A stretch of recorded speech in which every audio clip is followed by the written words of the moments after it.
평일인데도 불구하고 렉처 리사이트를 봐 들어오셔서 되게 감사드리고요. 지금부터 렉처 리사이트를 시작하도록 하겠습니다. 예, 오늘 저의 렉처 리사이트의 주제는요, 베토벤 바이올린 소나타 제8번의 이제 에디션별 호인 비교, 이게 제목입니다. 사실 거창하긴 한데 에디션 두 개, 가장 상반되는 에디션 두 개를 골라서 두 개의 가장 큰 차이점을 비교를 해서 왜 그게 그렇게까지 다르게 에디션을 썼는지에 대해서 나름대로의 분석과 연구를 한 결과를 말씀드리도록 하겠습니다. 이게 이제 목차인데요. 보시다시피 이제 베토벤의 탄생, 우리가 다 잘 알고 있는 베토벤이지만 그 사람이 어떻게 살았는지, 그 사람에 대해서 이제 또 베토벤의 청력에 대한 우리가 알고 있는 청력 상실에 대해서 원인과 왜 그렇게 진행이 되었는지 그런 것에 대해서 한번 살펴보고요. 베토벤 소나타 8번이 어떤 곡인지 일단 살짝 알고는 가야 되는 그런 부분이기 때문에 여기서 간략하게 특징적인 것만 언급을 하도록 하겠습니다. 그리고 이제 오늘 조사한 에디션 두 개가 바로 요제프 요하임과 막스 로스탈이라는 두 명의 바이올리니스트에 대한 에디션인데요. 이 두 바이올리니스트가 어떻게 서로 다른 삶을 살았고 어떤 사람이길래 에디션이 다른지, 그래서 결과적으로 이제 어떻게 그 두 개의 에디션이 다른지 포잉에 대한 비교를 하고 이제 결론이 왜 이렇게 됐을까, 무엇을 원했을까라는 것에 대해서 결론을 내려보도록 하겠습니다. 네, 베토벤은 잘 아시다시피 1770년에 독일에 있는 본에서 태어났습니다. 네, 독일에 있는 그 본에서 태어났을 때 베토벤은 굉장히 아버님에서 되게 엄격한 교육을 받은 것으로 알려져 있습니다. 심지어는 베토벤이 제 시간 안에 피아노 연습 과제를 마치지 못하면 밥을 안 줬다고 합니다. 그 정도로 굉장히 엄격하게 베토벤을 키웠던 그런 어릴 때의 그런 시절이 있습니다.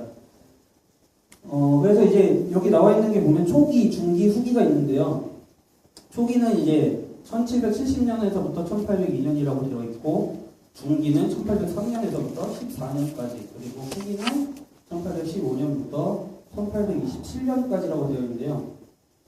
오늘 연주하게 되는 베토벤 소나타 제8번은 초기 가장 마지막 작품으로 속하게 됩니다. 이게 1802년에 작곡이 되어졌다고 알려져 있는데요. 초기 가장 마지막, 지금 여기 분류표에 보시다시피 가장 마지막 연도에 속해 있고요. 그리고 이 시점이 어떤 시점으로 또 분류가 되냐면 베토벤이 청력 상실로 인해서 귀가 안 들리면서 고통을 받기 바로 전, 이 전에도 사실은 청력 상실에 대해서 본인이 인지를 하고 있었지만 실질적으로 자기가 귀가 안 들려서 어려움을 겪었던 시절은 1803년부터 해당하는 중기가 되도록 하겠습니다. 그래서 이 부분 때문에 베토벤의 그 세 시기를 분류한 것이 중기로 이제 분류가 되는 시작 지점이 베토벤이 귀 때문에 안 들리던 시점, 그것을 분류가 되어 있다고 보시면 됩니다. 그리고 이제 여기 나와 있듯이 청력 상실에, 그리고 청력 상실과 이어서 이제 그 베토벤이 죽은 원인까지 모두 다 납중독 때문이라고 지금 학자들에 의해서 밝혀지고 있습니다. 사실 이게 굉장히 오랫동안 모르고 있다가 2000년대에 이게 알려지기 시작했어요. 왜 알려졌냐 하니까 옛날에 베토벤이 죽고 나서 이제 페르디난드 힐러라는 그 당시에 젊은 음악가가 있었습니다. 베토벤을 굉장히 존경했었고 좋아했었던 음악가인데 베토벤이 죽으니까 그 다음날 바로 베토벤이 죽은 집에 가서 머리털을 몰래 뽑았어요. 그래서 자신이 간직을 하고 있었어요. 간직을 하고 있다가 나중에 돼서 자기가 간직하고 있어봐야 소용이 없으니까 이게 이제 경매에 나온 거예요. 나와서 결국은 학자들한테까지 왔는데 학자들이 이것을 검색이라기보다는 유전자 검사를 한 거예요. 유전자 검사를 했더니 일반인보다 100배 이상의 납수치가 머리카락에서 검출이 되었다고 합니다.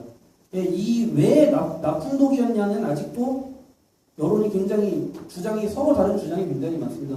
강에서 납중독 때문에 오염되어 있는 강의 물고기를 하도 잡아먹어서 납중독이 됐다는 말도 있고, 그 당시에 너무 가난해서 그릇 자체를 싸구려를 쓰다 보니까 그 그릇에서부터 납이 자꾸 몸으로 들어와서 중독이 됐다는 말도 있고, 여러 가지 설이 있지만 저는 그 모든 것도 다 가능하다는 그런 주장이라고 생각합니다. 그래서 뭐라고 확실히 아직까지도 결론이 내린 점은 없습니다.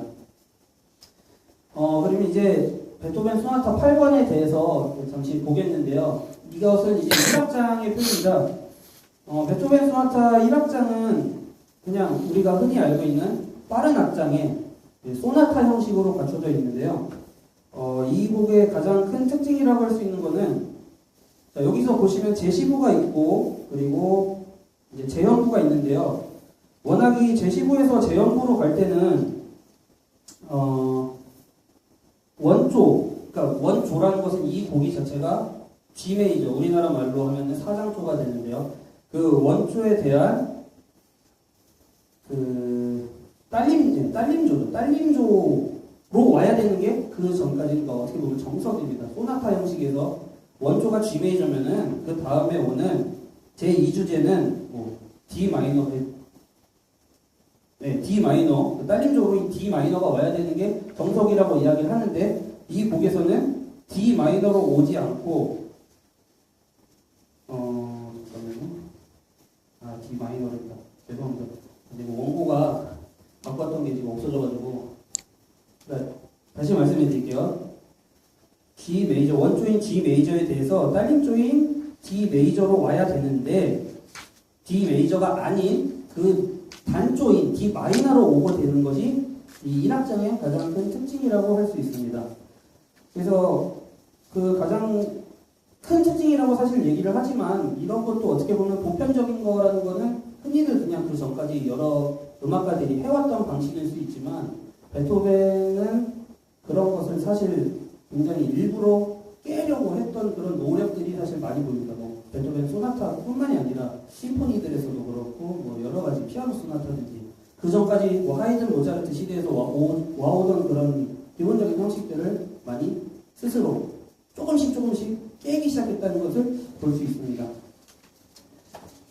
그리고 이제 2악장인데요. 2악장에서의 그 특징은, 이게 이렇게 보시면은, 일단 2악장은 복합 3부 형식입니다. 되게 사실 저도 이렇게 분석하고 이럴 때, 이건 무슨 형식이다 할 때 굉장히 딱딱하고 어렵기도 한데요. 일단 복합 3부 형식입니다. A와 B와 C로 나눠져 있는, 크게 봤을 때 A와 B와 C로 나눠져 있는 복합 3부 형식인데, 그 안에 보면은, A 안에서 보면은, 작은 A가 있고, 또 B가 있고, 다시 A-가 있고, 또 B-가 있고, 또 A-가 있고, C가 있습니다. 이런 형식을 론도라고 합니다. A는 하나의 주제, 똑같은 주제를 이야기하고, 그 안에서는 B, C, 이것을 서로 다른 그 주제와 주제 사이에 들어오는 새로운 그런 하나의 삽입구를 얘기합니다.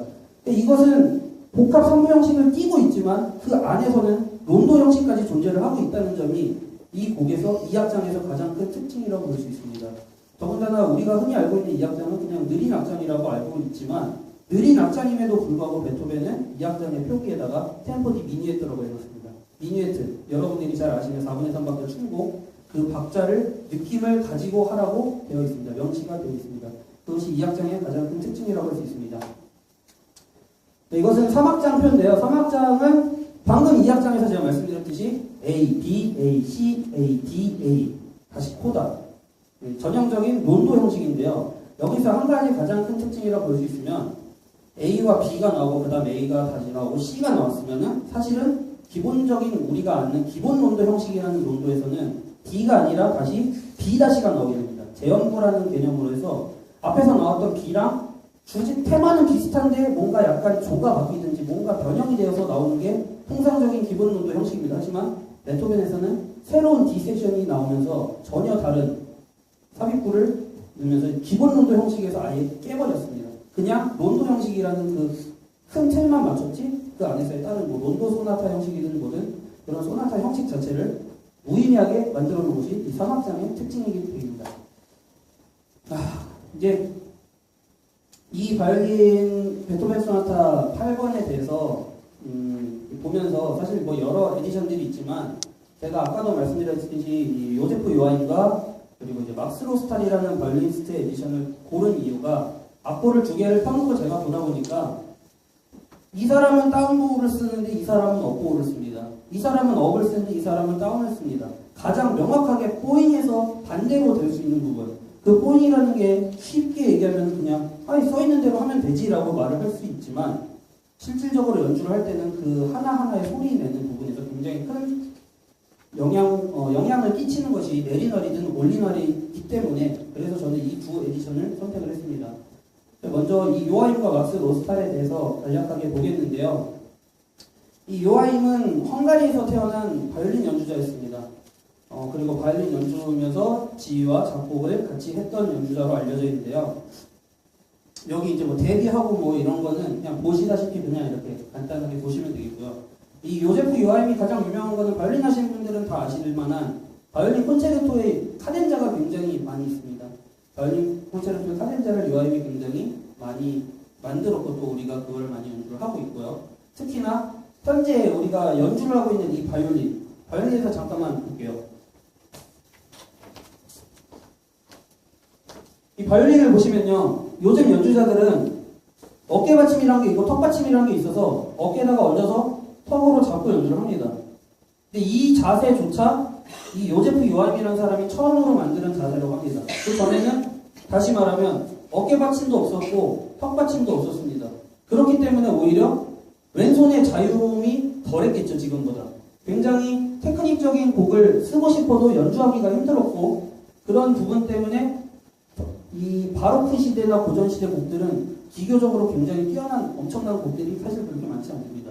오히려 파가니니라고 이제 바이올린에서 정말 가장 유명한 기교의 작곡가라고 하는 파가니니 같은 경우도 굉장히 낭만 시대인데, 이것조차 이제 이렇게 악기를 잡는 자세 자체가 새로 개발이 된 이후의 작곡가이기 때문에 우리가 현재는 지금 굉장히 많은 기교 있는 곡을 하고 있다고 보시면 됩니다. 이 막스 로스탈이라는 바이올리니스트는 태어나신 연도, 방금 전에 요제프 요하임은 1831년에 태어나서 1907년까지 이렇게 있었는데, 막스 로스탈은 1905년에서부터 1991년까지입니다. 그러니까 사실 보면은 지금 대학교 다니는 친구들이 막 태어났을 때쯤에 이제 그때까지 살았던 바이올리니스트인데요. 굉장히 근대까지 존재했던 바이올리니스트죠. 이 사람은 우리가 흔히 알고 있는 그 칼프레시라는 그 사람의 수제자였고, 칼프레시가 바이올리니스트로서보다도 좀 더 교육가로서의 길을 걷고자 했었기 때문에 이 막스 로스탈도 이제 자기 스승의 뜻을 따라서 굉장히 교육가의 길을 나중에 걷게 됩니다. 사실 바이올리니스트로서도 전혀 떨어지고 문제가 되는 건 없었지만 자신이 원하는 길이 교육 쪽이었기 때문에 교육가 쪽으로 길을 걷게 됩니다.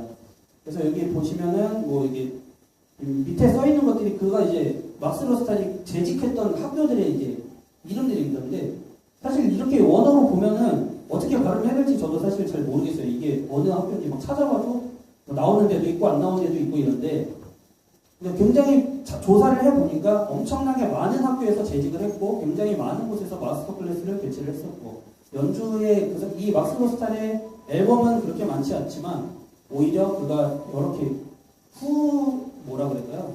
자기 그 제자들을 양성하는데 더 힘을 썼다는 것을 엿볼 수 있었습니다. 자, 이제 그 포잉에 대해서 분석을 해보도록 하겠는데요. 지금 이게 보시는 게 악보가 1악장에서 가장 초반에 나오는 부분입니다. 왜 이 부분을 했냐 하니, 지금 보시면은 위에 초록색으로 되어 있는 요하임이라고 써있죠. 이것이 요하임의 에디션이고요. 밑에 로스탈이라고 되어 있는 부분이 로스탈 에디션인데요. 시작하는 지점이 확실히 다르죠. 분명히 요하임은 업으로 시작을 했고 로스탈은 다운으로 시작을 했습니다. 그냥 단순하게 업으로 시작했고 내리고 시작했는데 뭐가 달라? 라고 이야기를 하실 수 있지만, 이 부분에서 오는 가장 큰 차이점은 그 다음에 오는 크레센도에 있습니다. 크레센도를 업으로 하느냐 다운으로 하느냐는 엄청난 큰 차이가 있습니다. 지금 우리가 요즘에 연주를 하는 활을 많이 개량이 되어서 내리나를 쓰든 올리나를 쓰든 사실 어느 정도 연주자가 컨트롤만 하면은 충분히 그 표현을 다 할 수 있습니다. 하지만 바로크 시대까지만 해도 이 활의 모양 자체가 지금 것과는 굉장히 달랐습니다. 우리가 내리노를 활을 쓰면은 그때 시대는 자연스럽게 소리가 줄어들어서 디미넨도가 되고, 올리나를 쓰면은 내가 의지한 것과 상관없이 소리가 자연스럽게 크레센도가 돼서 어쩔 수 없이 그때 당시에는 다운은 작게, 업은 크게라는 그런 개념이 존재했었습니다. 그래서 요하임에서 보시면은 크레센도에서 업을 만들어서 좀 더 크레센도를 자연스럽게 표현을 하려고 했던 노력이 있고, 로스탈은 오히려 다운으로 크레센도를 하면서 크레센도가 우리가 생각하는 그런 엄청난 볼륨적인 느낌보다 조금 더 풍성한 자신의 느낌을 가지고 하게끔 유도를 한 것이 여기서 보입니다. 이 점에서 이제 조금 하나씩 시연을 하면서 하나씩 살펴보도록 하겠습니다.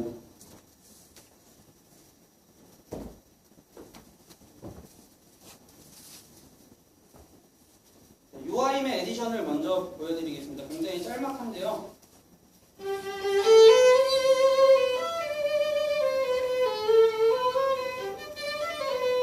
이렇게 되고요. 막스 로스탈 에디션은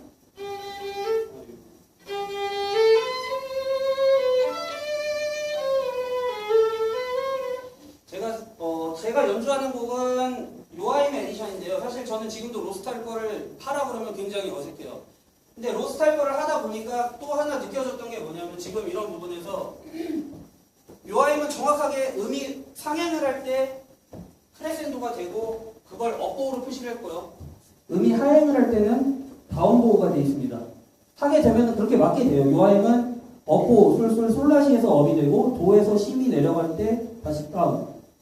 이게 정확하게 맞아 들어가는데 로스탈은 그걸 반대로 진행을 하고 있습니다. 그래서 오히려 프레이즈 자체를 굉장히 크게 보고 가져갈 수 있게끔 유도를 하는 것이 특징이 될 수 있습니다. 이런 점이 지금 여기서만 나오는 게 아니라 이 곡에 1악장부터 3악장 끝날 때까지 굉장히 많이 나옵니다. 이거는 그냥 한 부분만 제가 찍어서 지금 보여드린 거고요. 자, 이제 악보 1악장에 나오는 또 하나의 차이점인데요. 스포르잔도가 있고 이것을 요아임은 다운보호로 표시를 했고요. 로스탈은 업보호로 표시를 해놨습니다. 이게 정말 바이올린 하신 분들은 느낄 수 있을 만큼 굉장히 큰 차이인데요. 우리가 아는 스포르잔도에서 다운과 업은 결국은 요아임은 정석대로 활의 무게, 가장 활이 무거운 아랫부분, 플러그 부분을 힘차게 내리면서 그 무게를 가지고 스포르잔도를 요구하는 것이고, 로스탈은 무게를 줘서 하는 것이 아니라 왼손의 비브라토를 조금 더 가미를 해서 부드러운 스포르잔도를 표시를 한 것으로 저는 해석을 합니다. 이것도 시연을 한번 해보겠습니다.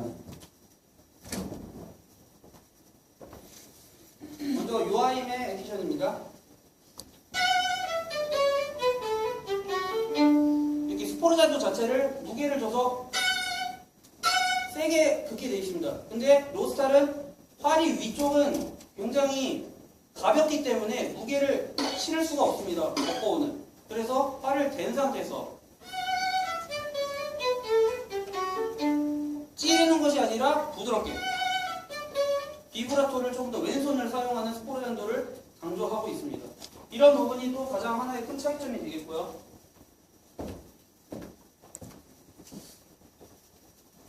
자, 악보 이제 이게 1악장의 세 번째 건데요. 업과 다운의 또 차이가 있습니다. 그러니까 정확하게 두 개가 정반대로 진행이 되고 있는데요. 이 부분에서의 가장 큰 차이점은 아까 악보 1에서 말씀드린 것과 똑같이 음이 상행할 때 업, 하행할 때 다운. 이것이 요아임의 그냥 정석적인 법칙이고요. 반대로 로스탈은 상행할 때 다운, 업보는 음이 오히려 하행할 때. 그래서 조금 더 레가토를 요구를 하고 조금 더 프레이즈를 길게 가는 것을 표시를 합니다.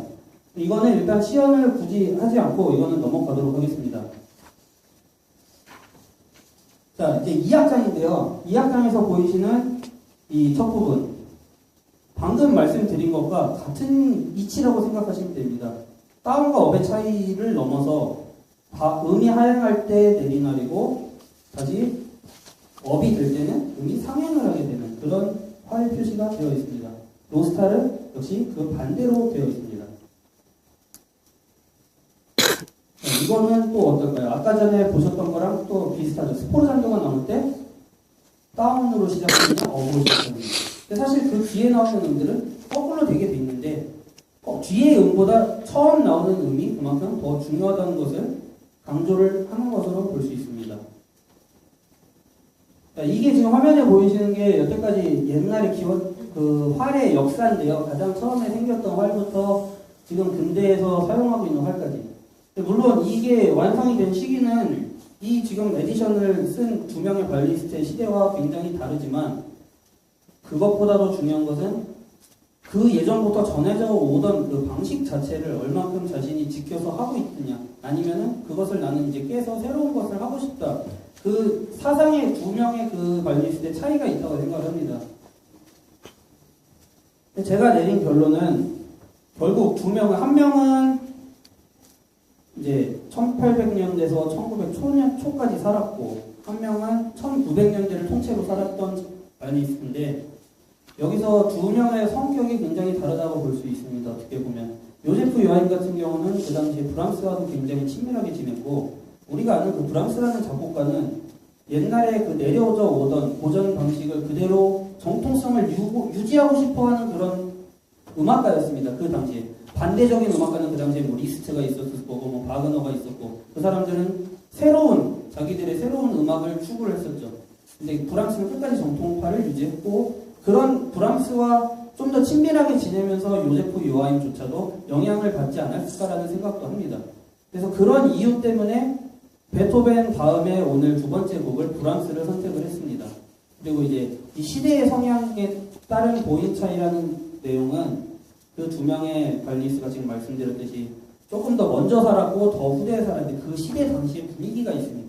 처음에 살았을 때는 정통성을 유지하지 않으면 취급을 해주지 않은 시대가 있었을 수 있고, 그 뒤에는 너도 나도 똑같이 하는 것을 못하러 하느냐라는 좀 더 새로운 것을 요구하는 시대가 있었을 것이고, 그 두 명의 시대에 따른 차이가 이런 두 개의 상반되는 에디션을 만들지 않았을까라는 게 저의 오늘의 결론입니다.